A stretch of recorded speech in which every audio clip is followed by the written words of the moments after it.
All right, well, good morning or good afternoon, whatever time it is. Just real quick, I want to let everybody know who we got with us, standing behind us, and just appreciate all these folks' assets and things that they're doing. Appreciate the Lieutenant Governor Burt Jones being here. These are in no particular order, by the way. Our Agriculture Commissioner Tyler Harper, Insurance Commissioner John King, Secretary of State Brad Raffensperger, Labor Commissioner Barbara Holmes, many members of the General Assembly, and Congressman Austin Scott. I just want to start by first of all thanking Congressman Scott, President Trump, the folks in the White House, really all our federal partners. We've had a great response for them as well as the locals. So we're very grateful for all the local first responders, sheriffs, police chiefs, law enforcement, fire chiefs, volunteer firefighters, anybody you could imagine is doing everything that they can to help with these fires. And we are very grateful for their partnership. And from our visit out there just now, you cannot believe how hard these people are working. Very tough conditions, but they're doing a great job, and we're grateful for that. So every fire in the United States is measured, so the feds working with the states can figure out where to put resources. The two fires that we're fighting, among many others in Georgia, but the Pineland Fire and the Highway 82 fire, ranked number 1 and 2 in the country.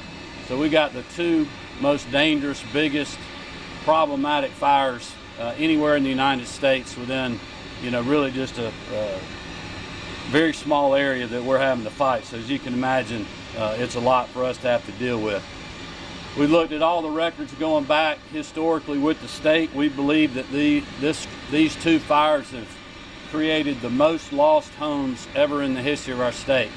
So being the number 1 and 2 ranked fires in the country, also the most homes lost ever in a Georgia fire, really shows you just how bad these two fires are. We just to update on the Highway 82 fire, which is in Brantley County. It started Monday, April the 20th. A little over 7,500 acres burned. That fire is 15% contained. We believe it was started by a balloon landing on a power line causing an arc that created the fire. As of right now, there's been 87 homes or structures lost to that fire. We have over 800 fires. Can y'all hear me all right? We got over 800 homes that are in harm's way right now, and that's what the folks on the ground, one of the things that they're doing, are trying to protect. The Pineland Road fire, over 31,000 acres.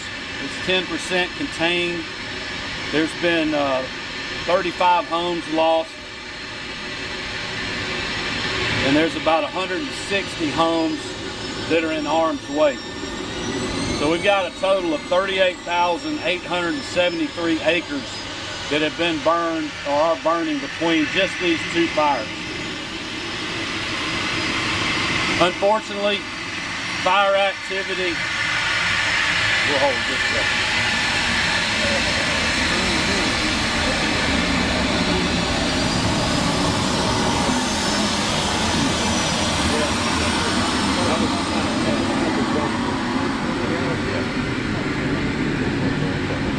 Unfortunately, we believe that fire activity is going to remain extremely high throughout the weekend. And really, we need a change in the weather. I was telling Marty earlier, we've got to get her not only her pray shirt, but a pray for rain shirt, because that's what we need. We need a change in the weather. But until we get that, we're just going to stay after these fires and do everything we can to keep them contained and also protect homes and obviously lives. We also have Florida, Alabama, and South Carolina that are facing similar issues. So we've been swapping resources back and forth, and obviously resources are getting shared with our neighbors. Director Sabo issued a burn ban for the 91 counties in South Georgia on Wednesday, so it's about from the middle of the state down. This will run for 30 days unless extended. I would like to add, I know it's aggravating for people not being able to burn debris in their yards and other things, but we just need to make sure to adhere to the burn ban. Any fire that breaks out that we have to go chase or the locals do takes resources away from us dealing with these devastating fires that potentially can burn another home. So I would just ask all Georgians to please adhere to the burn ban in the 91 counties. As you know, I issued a state of emergency for the same 91 counties. It'll also run for 30 days. I mentioned earlier we've been in touch with the White House and all our federal partners after Saturday's fire started, and we're grateful for their assistance. FEMA approved a fire management assistance grant for Clinch and Eccles County. They also approved a federal incident management team, which is 75 skilled National Fire Safety Team professionals that's helping us with management of the fire. The Georgia National Guard has 6 air assets able to help with fire suppression. Department of Natural Resources and the response teams are deployed, as well as the Insurance Commissioner's Office. The Georgia State Patrol is providing support with traffic and other things. The Department of Agriculture is doing a host of issues, livestock relocation. Their law enforcement division is here, and many other things. We also have other state agencies involved: the Department of Human Services, Georgia Department of Transportation, the Department of Community Supervision, and we have a fire team from the Department of Corrections that's helping us. So I'm going to call on Director Sabo to come up and give you an update from the Forestry Commission standpoint and all that his team is doing on the ground. Then we'll hear from Director Lamb and General Wilson, and then all the folks behind me are here to answer any questions you may have when we get done. Director? Yes, sir. Thank you, Governor.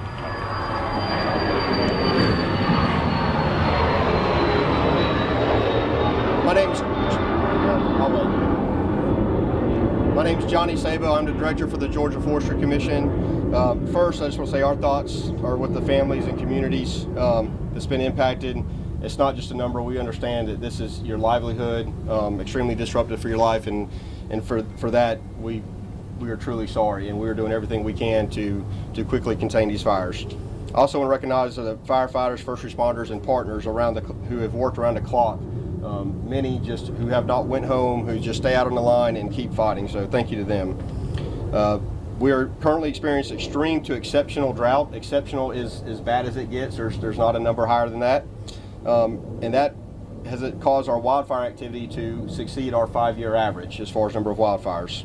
To put that in perspective, in the last 30 days, we've had over 800 wildfires for 43,507 acres.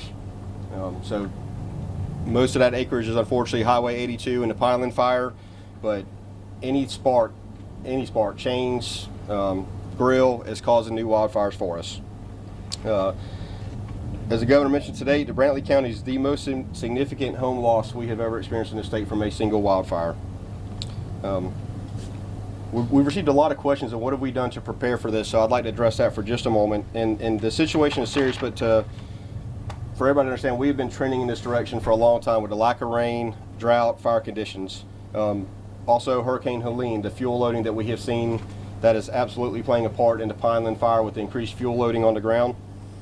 And although we've been actively preparing for these fire seasons, there's no way to predict where a wildfire is going to start. Annually, our pre-suppression efforts, we put in enough lines, the Georgia Forestry Commission does, to circumnavigate the globe. So on top of that, we have put in over 4,000 lines in the Helene area before these fires started to give ourselves a place to make a stand before a fire starts. We also have a very robust prescribed fire program. That is how we play offense in Georgia to prepare before a wildfire starts and have healthy forests. 1.4 million acres of healthy prescribed fire this year. And any of those areas that are burned, that gives us defensible space in these catastrophic times. We also work with communities to have a community wildfire protection plan. So we have those in place in 145 of our counties. And we have 139 Firewise communities where we work with homeowners associations to make sure they have defensible space. They're not putting firewood up against their house and just different things like that help these firefighters when they are having to go in and protect structures. You've heard this is a coordinated effort with local, state, and federal partners. I've never seen anything like it in 22 years of fighting wildland fire as far as just the support from the agencies, governor's office, and everybody else. It is, what can I do to help? And I cannot thank everybody behind me enough. Also understand there's a desire to help, but these are extreme conditions. we've received an outpouring of support of, hey, I have equipment, I have bulldozers, I have tractors, I would like to help. Please understand, our firefighting tractors are not something you can just go buy. They're completely broken down. Every hose, every piece of electrical is wrapped with fire retardant. We have specialty blades that we make, heavy duty fire plows, and then our firefighters are trained to the highest standards nationally. So this is something to where we can't just grab somebody and put them on a line with this erratic fire behavior that we are having. So we do appreciate the support and the outpouring for that. And I will leave it as apologize. Talk a little bit about Yes, sir. The equipment that we got a year and a half ago. Yes, sir. Thank you. I do want to thank our elected officials. They have been extremely supportive. I mentioned that the 4,000 miles of line, that was done with extra funds we received from General Assembly to prepare. Also, increased funds for wildfire fighting equipment. That was roughly 28 tractors that we have received from 2 years ago. This year, we also received the additional $10 million. Unfortunately, we're, hasn't had time to get those tractors, in yet and on the line. But just to continue support, also a new helicopter for pre-suppression for us. It has been actively engaged. Unfortunately, it had something fly up and hit the rotor about a week ago. And so our helicopter's out, and I cannot thank our partners enough for everything that they're bringing to the table to help us. I will end it with just thank you for the continued support from the community. It has been tremendous. We have a resource in that has a lot of experience in western states, and he's tied in with our GFC team on the Pineland Fire. And he made a statement to us the other day that he has never seen anything in the country like the support that we're receiving from our local communities right now. So I just want to thank you and emphasize that. And happy to introduce Director Lamb. Good afternoon, everybody. My name is Josh Lamb, and I'm the Director of GEMA Homeland Security. GEMA Homeland Security is actively monitoring the South Georgia wildfires, working with state and local partners, and providing logistical support to ensure that resources are available where needed. As Governor mentioned earlier, he's issued a state of emergency that's going to be in effect for 30 days, and what that has allowed us to do is stand up the State Operations Center at a Level 2 activation. We've currently received and coordinated responses to over 68 resource requests from our local partners. That's to include law enforcement personnel, public assistance coordinators, volunteer liaisons, 911 operators, water tenders, water pumps, fire engines, electronic traffic signs, and light towers, just to name a few. We have numerous state agencies on the ground assisting. You heard a few of those from the governor earlier. I'll go through and just give you a quick snapshot of what they're doing, but this is by no means all-inclusive. The Department of Natural Resources is providing 3 helicopters with fire suppression capabilities, a D6 dozer for debris removal, 2 Type 2 water engines, along with personnel and game wardens to assist with evacuations.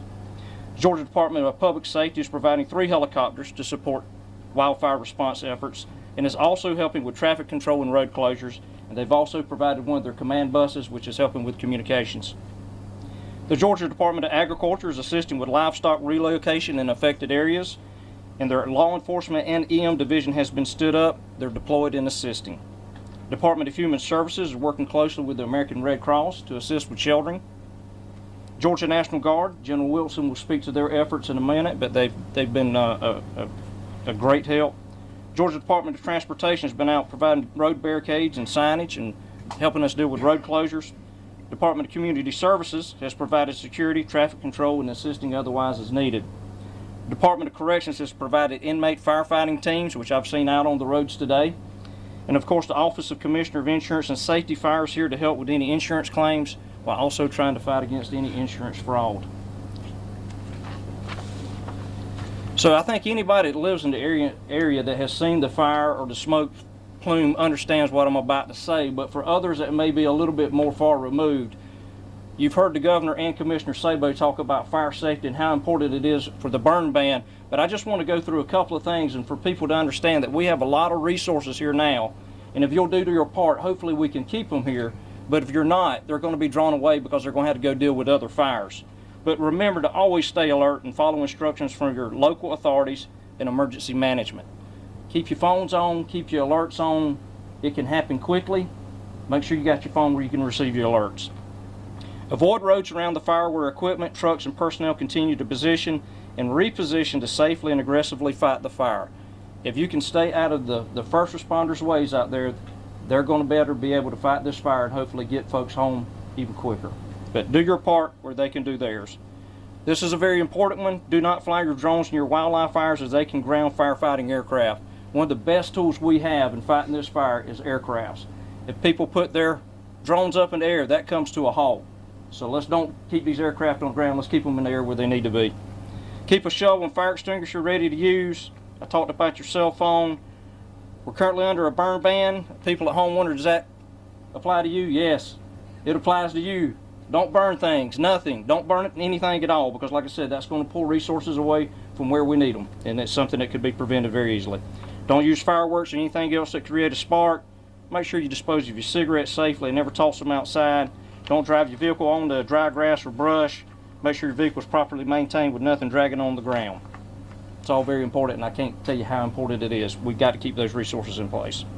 GEMA Homeland Security will continue to monitor wildfires and collaborate with local and state officials to assess conditions and determine the best steps forward. Please continue to monitor your Georgia Forestry Commission's updates as well as your local officials' instructions. And for more preparedness information, please visit our webpage at gema.georgia.gov or the Georgia Forestry Commission's website at georgiatrees.org.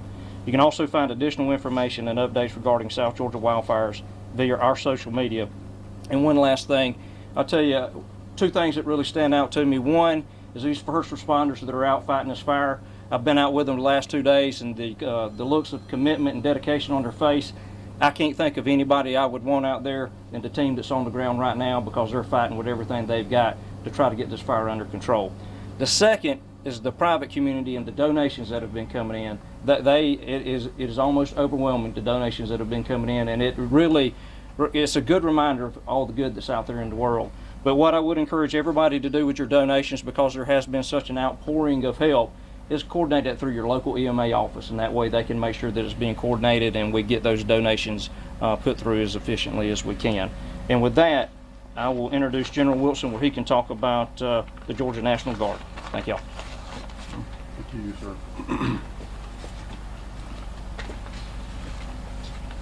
Hey, well, good afternoon. I'm Dwayne Wilson. I'm the Adjutant General of the Georgia National Guard. And so, again, just our thoughts and prayers are with this community and this part of the state.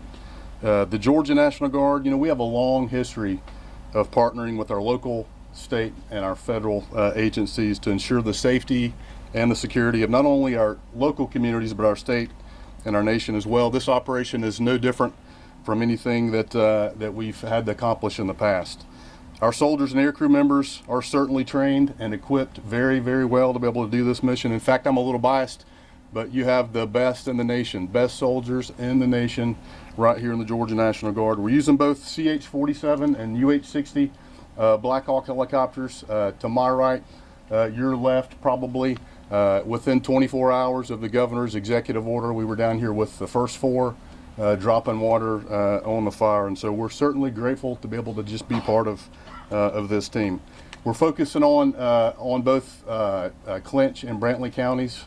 Just yesterday, we were able to drop. We flew about 20 hours. We were able to drop about 40,000 gallons of water, or 310,000 pounds of water on the fire. We've added 2 more aircraft today, so we have a total of 6 down here, and I think we're just waiting on this afternoon's missions, and then those aircraft are going to be out doing the same thing, working with our partners, getting after the fight. Like you've heard before up here, it's just been an outstanding job though so far. Just a lot of collaboration with a lot of great teammates at the local, state, and the federal level, and so our soldiers, they're part of the community. I mean, we live here in the communities, and so we're not going anywhere. We're going to be here until we get this thing under control. So just thanks to all of the hard work so far. We're grateful to be part of the team, and I'll be happy to answer any questions at the end of this thing. Sir? Thank you. Well, thank you, General. Just 4 questions. I'll just end with one quick story of something we saw. Literally, to Director Sabo's point about the training and the kind of equipment we have, even with all of that, there was an area where we lost a bulldozer, completely burned up, literally right next to this house's yard, probably 100 yards from the highway. But the fire got so hot in the live oak trees, it just burned the whole canopy.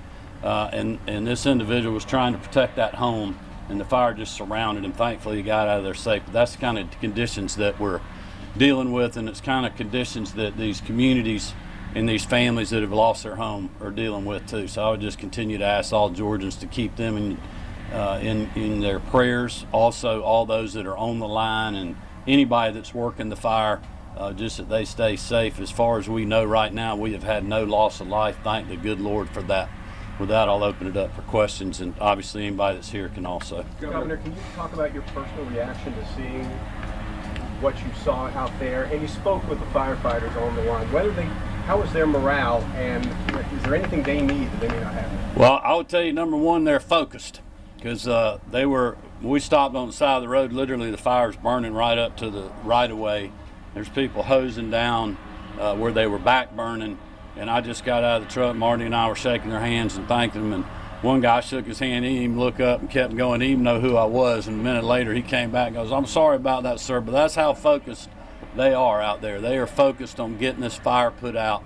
I know they're tired, but they're not going to say that. But you can just see when you look at them, look at their uniforms and fire suits that they got on. You know they've been doing this for days and very little sleep, and it's an incredible testament to those hardworking state employees and the Forestry Commission, but also all the other people that are out working. I mean, we got a lot of law enforcement. We got our game wardens over here. You just can't imagine who all's involved. But you know, when you pass them and you go see literally a home there's just nothing left but the slab, and then next door you had a house that got saved, and it was because there was somebody that was able to keep that fire out of there. They just couldn't do it all. It's like the Director Sabo, I think, told me Saturday night. He said, this fire is so dangerous, we were having to pull people off the line. He said, I don't ever remember us ever having to do that before, but we were worried about their life safety. And but it was incredible to see just how many people were working hard, the outpouring of support. And these people are, you know, I felt like they were fairly motivated. We were going down Highway 110 today. There was an area that they were back burning on the flank of the fire. So they're just trying, while the winds are not real high, to control the flank. And you know, the front of the fire is running on out because you just can't do a whole lot with it. And they're just trying to get it contained on the back end and hope the weather changes or it runs into a river or somewhere where we can contain it. But we know we're going to have to fight this for several more days. Yesterday, Governor, the Georgia Forestry official said in the news conference that we saw this coming. My question is, if we saw this coming, was or wasn't the state better prepared to tackle this fire? And do you feel enough resources were thrown into this firefight with all those homes that were burned? Oh, no doubt about it. But listen, you can't, when you have fire that is burning to the top of trees and burning from one tree top to another, it doesn't matter how many fire breaks you got.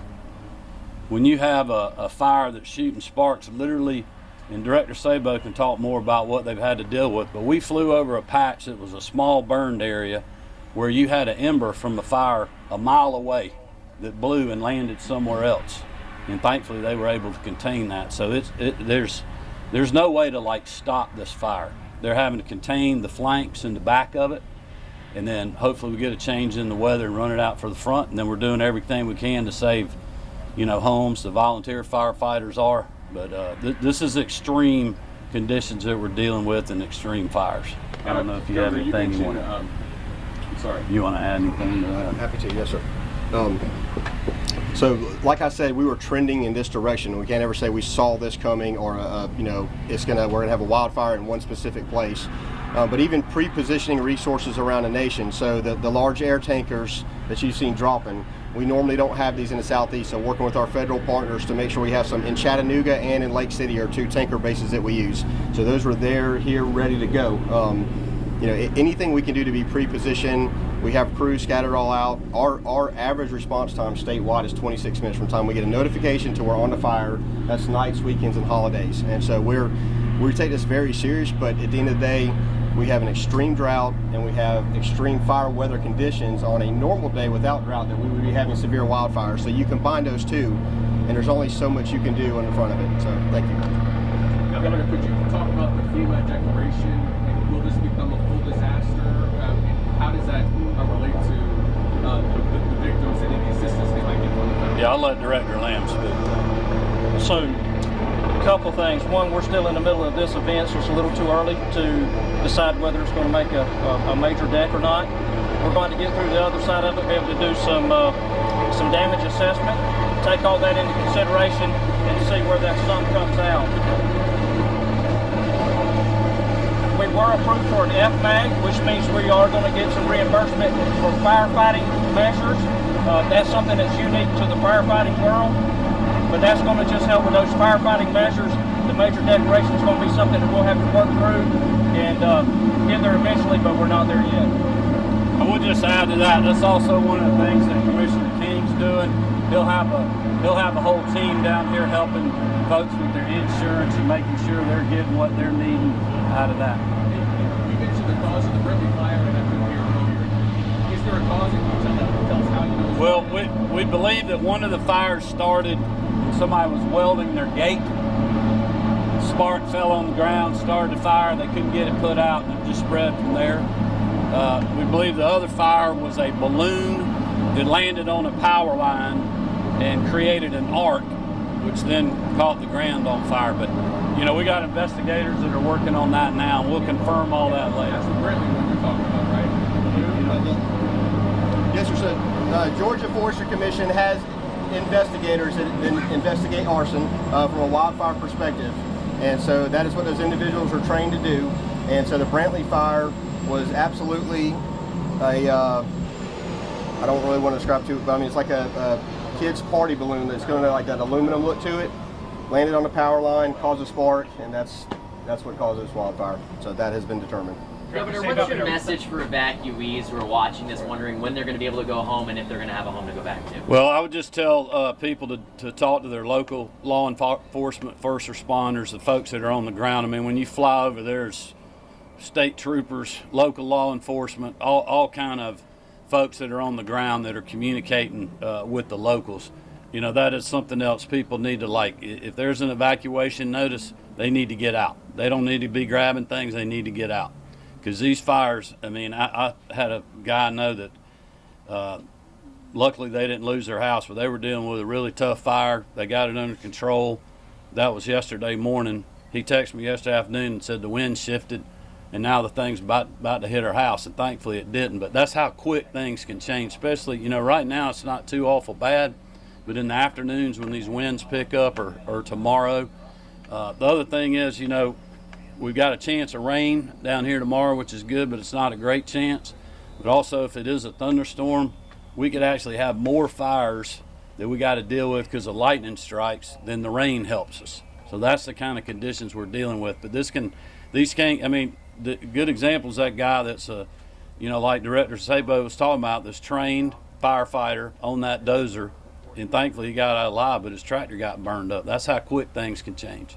Dr. Sabo, can you talk about how many firefighters you have on the ground, and is there a breakdown between full-time and volunteer? So we are a full-time agency. We don't have any volunteers.